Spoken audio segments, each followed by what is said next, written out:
Structure के बारे में अध्ययन करेंगे।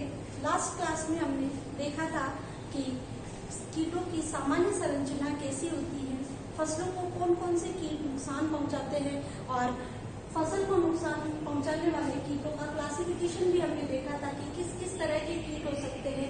जैसे धान्य फसलों को नुकसान पहुंचाने वाले, तिलहनी फसलों को नुकसान, कुछ कीट आर्थिक दृष्टि से भी महत्वपूर्ण होते हैं, कुछ अनुपयोगी भी होते हैं। साइंस की दृष्टि से 29 ग्रुप्स बनाए गए हैं इनके। आज हम एक कीट का अध्ययन करेंगे जिसका नाम है कातरा, रेड हेयरी कैटरपिलर, जो किस फसल को नुकसान पहुंचाता है।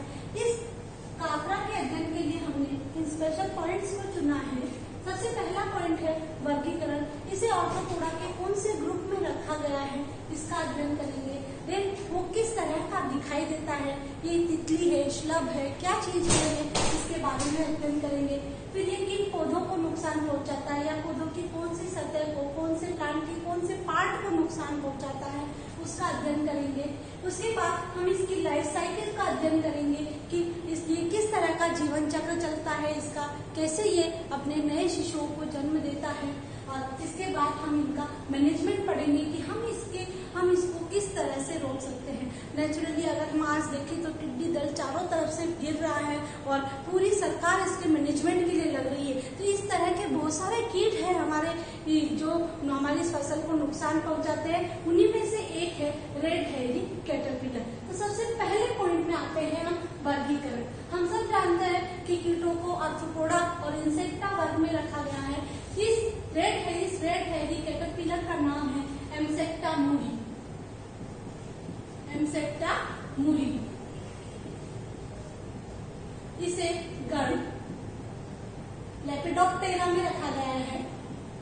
लेपिडोप्टेरा और कुल आर्किटिडी में रखा गया है। तो इसका क्लासिफिकेशन हो गया कि इसे कौन सा फाइलम आर्थ्रोपोडा, इसकी क्लास हो गई इंसेक्टा, इसका गण हो गया लेपिडोप्टेरा और इसका कुल हो गया आर्किटिडी। इसका ऑर्डर हो गया लेपिडोप्टेरा और कुल हो गया, फैमिली हो गई इसकी आर्किटिडी। अब नेक्स्ट आता है ये कहाँ पाया जाता है, तो नदर्न इंडिया में ये सबसे ज्यादा मिलता है। ठीक है, इसके बाद हम इसके कैरेक्टरिस्टिक्स पढ़ते हैं कि ये क्या किस तरह का दिखाई देता है। तो ये एक मोथ है, क्या है, एक मोथ है या श्लभ है।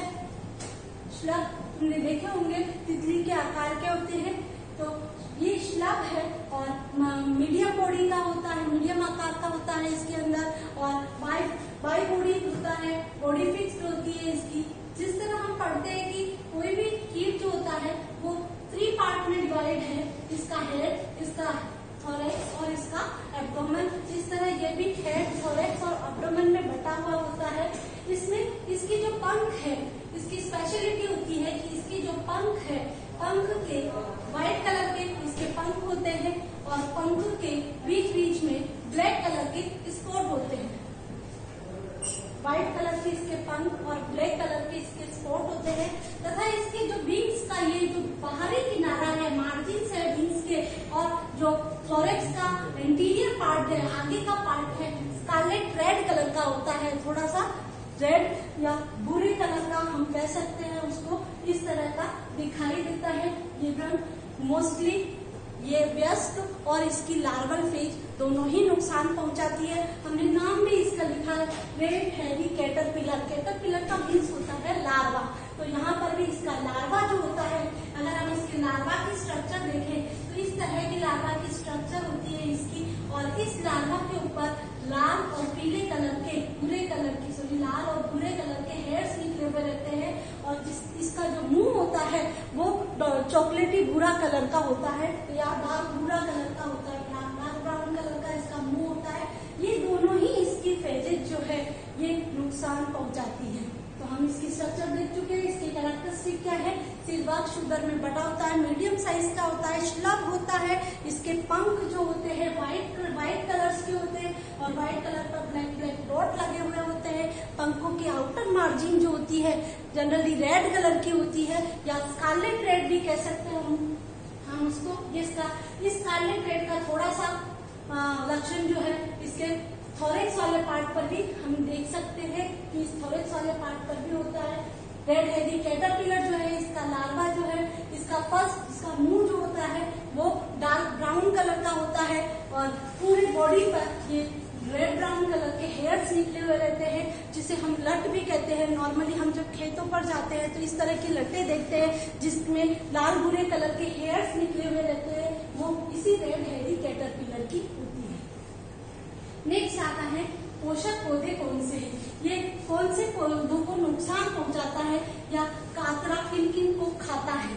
ठीक है, ये रेड हेडी कैटरपिलर मेनली जो खरीफ क्रॉप्स होती है, कौन सी क्रॉप, खरीफ क्रॉप। खरीफ की क्रॉप कब आती है, जब जून के बाद जो क्रॉप आती है उसको हम खरीफ क्रॉप कहते हैं, जैसे मक्का, ज्वार, बाजरा, मूंग, मोठ, उड़द, उन सब फसलों को नुकसान पहुंचाने का काम कौन करता है, कातरा। तो इसके पोषक पौधे हो गए खरीफ की ऋतु में बोई जाने वाली सारी क्रॉप्स जो है वो इसके पोषक पौधे कहलाएंगे।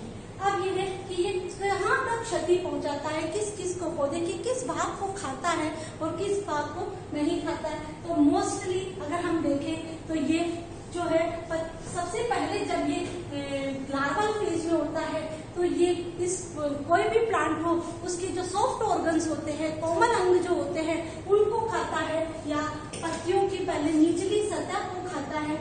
उसके बाद जैसे जैसे ये बड़ा होता जाता है, लार्वल से ये लार्वल फेज जो है वो बड़ी होती जाती है या वयस्क में आ जाता है, तो ऐसी कंडीशन में ये पूरी पत्तियों का या इनके कोमल भागों को, या जब ये इकट्ठे समूह में होते हैं तो पूरे प्लांट को खा जाते हैं। तो हम ये कह सकते हैं कि इसका क्षति जो है वो इसकी डैमेज जो करता है ये पूरे प्लांट को डैमेज कर देता है, कि हम 100% इससे हमको हानि हो सकती है।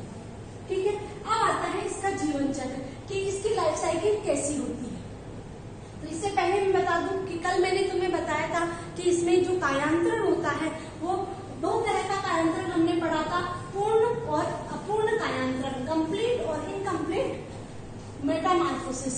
तो पूर्ण में हमने क्या पढ़ा था कि वयस्क होता है, वयस्क से अंडा बनता है, अंडे से प्यूपा बनता है और प्यूपे से वयस्क का फॉर्मेशन होता है। ये पूर्ण कायांतरण था। लेकिन और अपूर्ण कायांतरण में हमारे पास ये था कि वयस्क से अंडा, अंडे से लार्वा और लार्वा से प्यूपा, ये है पूर्ण कायांतरण।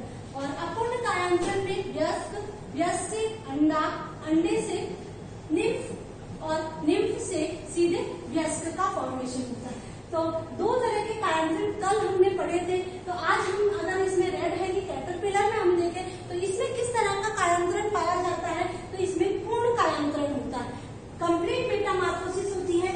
वयस्क जो होते हैं पहला अंडा देता है, अंडे के बाद उससे लार्वा बाहर निकलता है, लार्वे से प्यूपा बनता है और प्यूपा से वापस वयस्क का फॉर्मेशन होता है। तो ये जो चीज है, इस तरह का जो कायांतरण है वो इसकी लाइफ साइकिल में हमें मिलता है। अब हम देखते हैं कि इसकी लाइफ साइकिल कैसी होती है, किस तरह की लाइफ साइकिल ये करता है।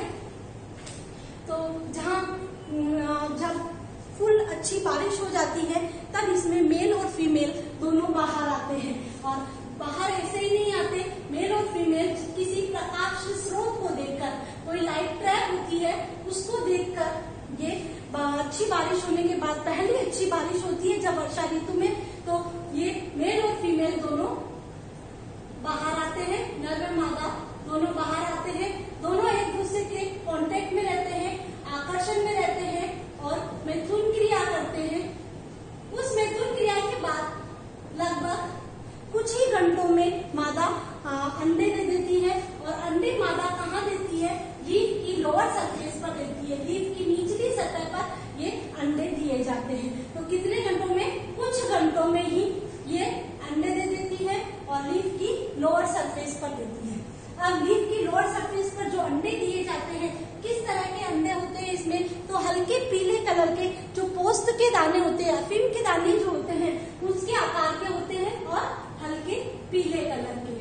अगर हम देखें कि ये अपने जीवन काल में कितने अंडे दे सकती है एक मादा, तो 1500 अंडे अपने जीवन काल में एक मादा दे सकती है, हल्के पीले कलर के और पोस्त के दाने के आकार के। अंडे देने के 4 से 5 दिनों में, अंडे देने के 4 से 5 दिनों में इसमें से लार्वा निकल जाता है। तो यहाँ इनका पोषण कैसे होता है, तो जब यहाँ अंडे दिए लीफ की लोअर सरफेस से ही इसका ये अंडे यहीं से अपना पोषण प्राप्त करते हैं और इसके बाद ये 4 से 5 दिनों में ये किसमें चेंज हो जाता है, लार्वा में चेंज हो जाता है। लार्वा में चेंज, और लार्वा जो है नॉर्मली जब छोटा होता है, जब पूर्ण विकसित नहीं होता है तो पत्ती की कोमल सतह को खाता है और ग्रुप में खाता है, लेकिन जब धीरे धीरे बड़ा हो जाता है, क्योंकि लार्वा में क्या होता है 6 बार निर्मोचन होता है। निर्मोचन को कहते हैं मोल्टिंग। कल भी बताया कि ये एक बहुत अच्छा गुण है इंसेक्ट का कि ये बार बार अपनी, जब भी ये इनमें डेवलपमेंट होता है तो ये अपनी स्किन उतारते हैं और स्किन उतारने को हम क्या कहते हैं, मोल्टिंग। तो इसमें 6 बार निर्मोचन होता है और 6 बार निर्मोचन होने के लगभग 30 दिन, 20 से 23 दिन इसको इस क्रिया में लगते हैं और लार्वा पूर्ण रूप से कैटरपिलर बन जाता है। और ये अब ये समूह में भी कोमल भागों को छोड़कर दूसरी जगह भी फैल जाता है, समूह में भी खा सकता है, या अब जब ये विकसित हो जाता है तो ये सिंगल भी अकेला पत्तियों को खा जाता है। अब लार्वा से बनता है, अभी हमने पढ़ा है कि व्यस्क से लार्वा, सॉरी अंडे से लार्वा और लार्वा से प्यूपा और प्यूपा से आगे व्यस्क का फॉर्मेशन होता है। तो 20 से 23 दिनों में जब लार्वा पूर्ण रूप से विकसित हो जाता है तो अब ये क्या होता है कि जमीन के अंदर चला जाता है, या जब नालियां बनी हुई होती है, मेड़े बनी हुई होती है जब खेतों में, तो एक खेत से दूसरे खेतों में चला जाता है इस तरह का इसमें। और खेतों में जाने के बाद ये 30 से 40 सेंटीमीटर ये भूमि के अंदर चला जाता है और भूमि के अंदर जाने के बाद इसमें 41 दिन के बाद ये इसमें चेंज हो जाता है। 26 से 41 दिनों में ये प्यूपा में चेंज हो जाता है। 26 से 41 दिनों में प्यूपा में चेंज होने के बाद अब ये प्यूपा जो है ये जमीन के अंदर ही रहता है और अंदर रहने के बाद 26 से 41 दिनों में ये प्यूपा 8 से 9 महीनों तक ये जमीन के अंदर ही रहते हैं और अगली वर्षा ऋतु आती है तब अकेले नर और मादा प्रकाश स्रोत से आकर्षित होकर बाहर आते हैं और ये जीवन चक्र चलता रहता है। अगेन हम इसको रिपीट कर लेते हैं कि जब पहली अच्छी बारिश होती है, वे प्रकाश स्रोत से आकर्षित होकर नर और मादा आते हैं, दोनों में आकर्षण होता है। मैथुन क्रिया के फलस्वरूप मादा अंडे देती है, एक मादा लीफ के नीचे अंडे देती है। अंडे हल्के पीले कलर के पोस्त के दाने के आकार के होते हैं। 1500 अंडे अपने जीवन काल में दे सकती है। 4 से 5 दिनों में अंडों से लार्वा बाहर निकल जाते हैं। लार्वा के बाहर निकलने के बाद लार्वा 40 से 45 सेंटीमीटर बड़े होते हैं। 6 बार इनमें निर्मोचन की क्रिया होती है। 20 से 23 दिन इसमें लगते हैं और 15 से 23 दिन इसमें लगते हैं। फिर ये 30 से 40 सेंटीमीटर भूमि के अंदर चले जाते हैं, जहाँ ये प्यूपा भूमि के अंदर ही रहता है और वहाँ ये उसमें 9 से 10 महीनों में ये 9 से 10 मंथ में ये व्यस्क में बदल जाते हैं, एडल्ट में बदल जाते हैं और एडल्ट वापस अगली वर्षा ऋतु आती है तब ये सीधे प्रकाश स्रोत की तरफ आकर्षित होते हैं। तो ये हुआ इसका जीवन चक्र। अब हम इसका प्रबंधन कैसे कर सकते हैं? हम इसके साल में एक पीढ़ी भी हो सकती है या एक से अधिक पीढ़ियां भी इसकी हो सकती है। अब हम इसका प्रबंधन कैसे कर सकते हैं? तो हमारे पास 3 तरह के मैनेजमेंट है यहाँ पर। एक होते हैं प्रिवेंटिव मैनेजमेंट या शस्य मैनेजमेंट, एक होता है बायोलॉजिकल मैनेजमेंट या जैविक मैनेजमेंट और एक होता है केमिकल मैनेजमेंट या रासायनिक प्रबंधन। प्रिवेंटिव मैनेजमेंट की बात करें तो हम अपनी कृषि क्रियाओं के अंदर कौन से ऐसे परिवर्तन करें जिसके कारण हम ये क्रिया कर सकते हैं। तो कृषिगत परिवर्तनों में हमारे पास एक रिएक्शन है, ये है कि हम जो नर और मादा जब यहाँ पर आकर्षित होते हैं तो बाहर आते हैं, प्रकाश स्रोत की तरफ बाहर आते हैं, तभी हम उनको मार दें या कुछ चीज ऐसा छिड़काव करें इसके ऊपर तभी वो मर जाए। तो प्रकाश स्रोत से हम उसको आकर्षित करके हम व्यस्क को ही मार दें ताकि उनसे अंडे उत्पन्न ही नहीं हो। पहला तो हमारे पास ये प्रिवेंटिव मैनेजमेंट हो सकता है। सेकेंड हमारे पास प्रिवेंटिव मैनेजमेंट ये हो सकता है कि जब अंडे देती है, क्योंकि अंडे इसको नुकसान नहीं पहुंचाते हैं, तो जब अंडे पत्ती के नीचे दिए जाते हैं तो उन अंडों को ही नष्ट कर दिया जाए, तो ये हमारा प्रिवेंटिव मैनेजमेंट हो सकता है। तो ये हमारे पास दो प्रिवेंटिव मैनेजमेंट है। जैविक मैनेजमेंट, जैविक मैनेजमेंट का मतलब है कि यहाँ पर प्यूपा 9 to 10 मंथ कहाँ रहता है, सोइल के अंदर रहता है। तो हम गहरी जुताई करें गर्मियों के दिनों में, क्योंकि अगली वर्षा ऋतु आएगी जब ये बाहर निकलेंगे। तो इससे पहले अगर हम वर्षा ऋतु से पहले जून महीने में जहाँ बहुत अधिक गर्मी पड़ती है, उस समय अगर हम डीप प्लॉइंग करें, गहरी जुताई करें, तो ऐसी कंडीशन में ये बाहर आ जाएंगे और हमारे पशु पक्षी वगैरह इन कीटों को खा जाएंगे। तो ये हमारा बायोलॉजिकल मैनेजमेंट हो सकता है। इसके अलावा ट्राइकोडर्मा एक परजीव्याद है, पैरासिटोइड्स है, वो इन मौत को खा जाता है। हम उनका यूज कर सकते हैं कि उनको अगर हम यहाँ लाए और इनको खाने के लिए, तो वो आराम से इसको खत्म कर सकता है। फिर नेक्स्ट आता है रासायनिक कंट्रोल। रासायनिक कंट्रोल में हमारे पास दो केमिकल कंपाउंड्स है, एक है क्यूनोल्फास और एक है मेथिलियन। तो इन दोनों का हम यूज कर सकते हैं, इन दोनों को हम यूज कर सकते हैं, बाय स्प्रेइंग भी कर सकते हैं, बाय डस्टिंग भी कर सकते हैं कि हम उसका छिड़काव करें, ये भी हो सकता है, या हम उसका बुरकाव करें। जहाँ अगर रेड हेवी कैटरपिलर ज्यादा बन गए हैं और एक खेत से दूसरी खेत में जा रहे हैं, तो उसमें नालियां बनाकर नालियों के अंदर इनका बुरकाव कर दिया जाए, इसकी डस्टिंग कर दी जाए, तो क्या होगा, वो वहीं मर जाएंगे, तो एक खेत से दूसरे खेत में नहीं जा पाएंगे। तो ये है हमारा रेड हेवी कैटरपिलर के बारे में कि हम उसका कैसे प्रिवेंटिव मैनेजमेंट कर सकते हैं, हम उसका क्लासिफिकेशन वो किस तरह का दिखाई देता है और किसके पोषक पौधे कौन से हैं, कौन किसको क्षति पहुंचाता है, इसका जीवन चक्र क्या है और हम इसका मैनेजमेंट कैसे कर सकते हैं। आपको ये वीडियो समझ में आ गया होगा। अगर आपको नहीं समझ में आया या कुछ क्वेरी है आपकी, तो आप कमेंट बॉक्स में लिखें। Thank you.